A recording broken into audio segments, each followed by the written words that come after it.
Not much to talk about after that second half. A really calm, composed. No, that was one of the wildest second halves you're ever likely to see in a football game. 3 red cards. Man United coming from 1-0 down. Well, 4 goals in that second half. It was a game where for 65 minutes, pretty much up until that counter-attack that led to that penalty, that handball, that first red card, the second red card, the third red card. But Man United again coming from behind in the second half at Old Trafford. Manchester United headed to Wembley. Manchester United now, how's this for a stat? Not a stat, really, a fact. 7 games, 7 wins away from a cup treble this season. Let's see what goes on. We've got Brighton in the semi. Let's run through that game first. But honestly, have you seen anything like that? Man United were up until that point, and I will get into that. This isn't me ignoring the first 65 minutes of that game, which were atrocious. And I will point out really important points that we all need to speak about, because it's a repeated pattern and problem about Manchester United playing out from the back this season. I'll get into that. But focusing on this, that counter-attack, I think it was Bruno Anthony who made such a difference when he came on, by the way. Crossed it, squared it to Sancho. Thank God he squared it.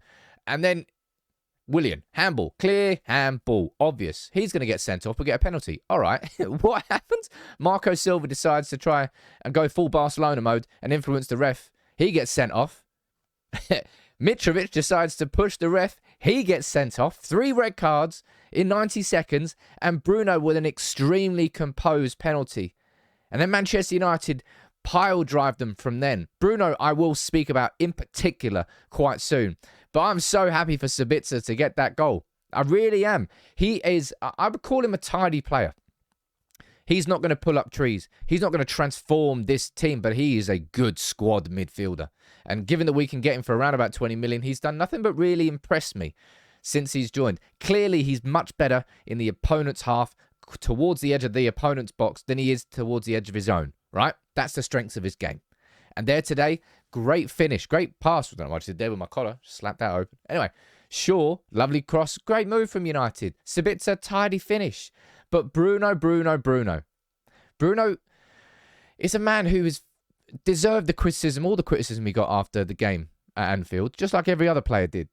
But he is so important to this team. He's played more minutes than any player in Europe's top 5 leagues, including all goalkeepers. Today there, he was asked to do a job.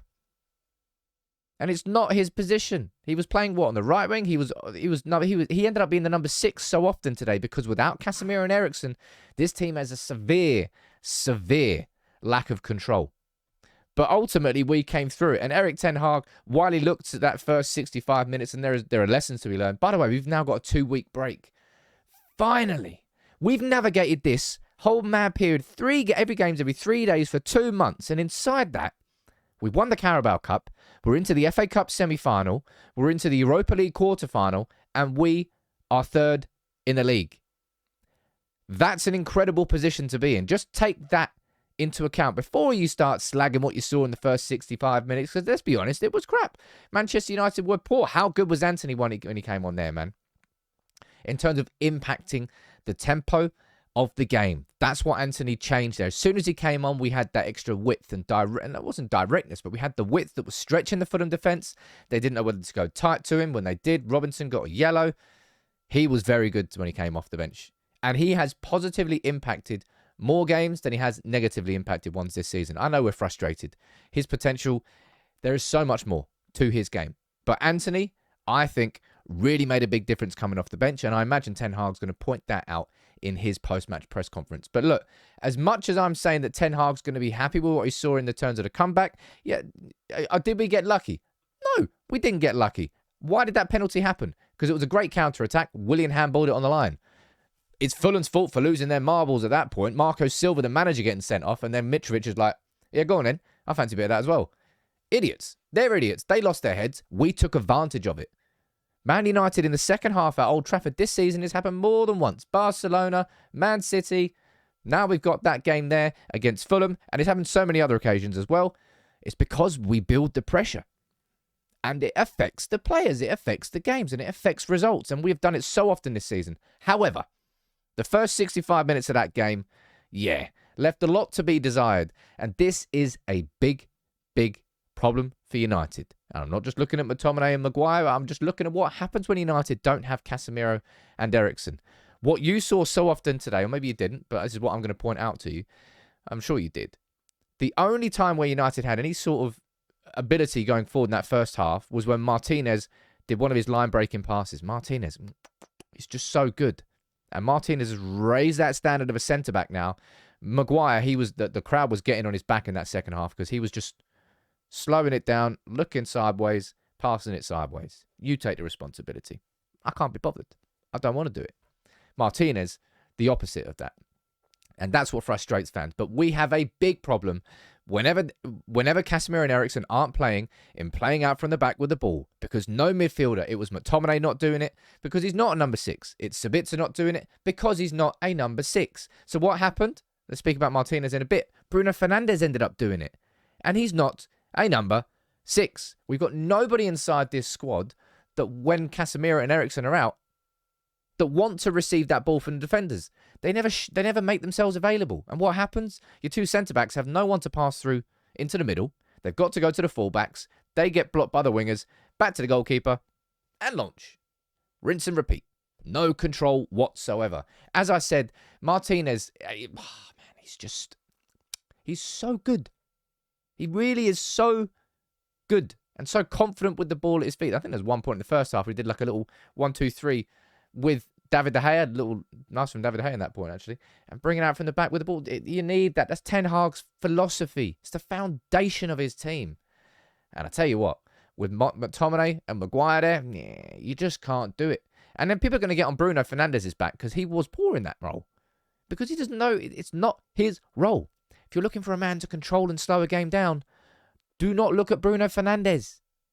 If you want a man to come and score you 2 goals, bury that penalty, composure, create chances and be dangerous going forward, there aren't many better.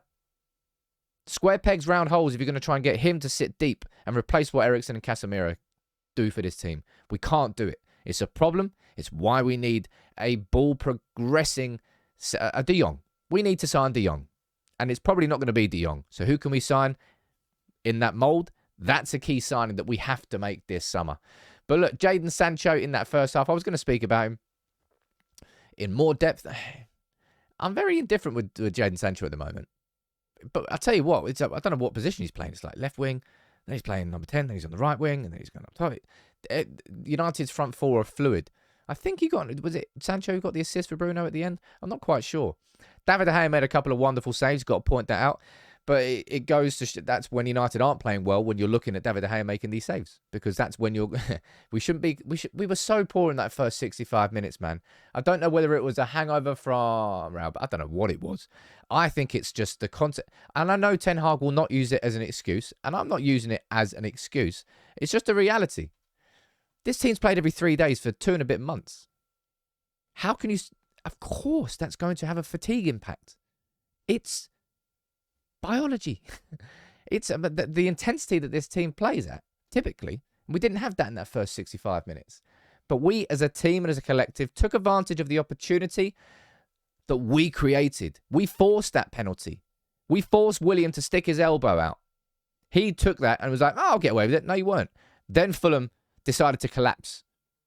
They got lost at that point. And 3 red cards, we took advantage. And Bruno was the man who really led that with a great penalty. And we scored, 90 seconds after that? We are into the FA Cup semi-final. Era's come to an end. They do indeed come to an end. But an era is really starting. Now let's find out what happens after this international break. I hope that everybody can recharge a little bit. Because we need it. The first 65 minutes there were a bit of a glimpse into what would happen if we didn't have this international break, if we didn't have the chance to maybe rest and recuperate. But I'm big up to Sabitzer. In my opinion, he's a very good squad player. I can see where he fits in this team. He's clearly not a Casemiro replacement. No one is inside this team. And McTominay and Maguire, they slow it down too much. But happy days. Another comeback, 3-1. Go into the international break with a big smile on your face. Man United are 3rd in the league. We won the Carabao Cup. We're in the FA Cup semi-final against Brighton. And we're in the Europa League quarter-final. Big up to Erik Ten Hag. Bring on his cup treble, man. Why not?